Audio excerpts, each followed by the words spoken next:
stuburas, kur traška, ne, daro visokias ten tas funkcijas. Taip. Kas čia per dalykas? Niekada to nesidomėjau, bet man tai pakankamai įdomu. Taip, kai reikia, aš tą darau.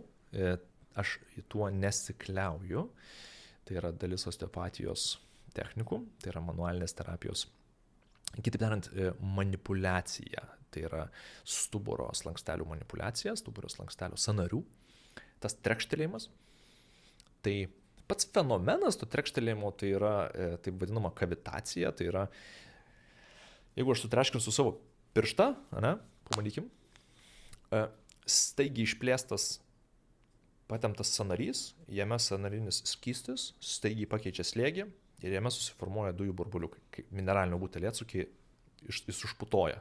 Staigus slėgio pokytis duoda burbuliukus, tai tas burbuliukas besiformuojantis sukuria tą garsą. Tai iš esmės mes ten tų slankstelių neperkeliam į vietas, neatsukam ten ir visą kitą, mes išlaisvinam sąnarius, slankstelių sąnarius.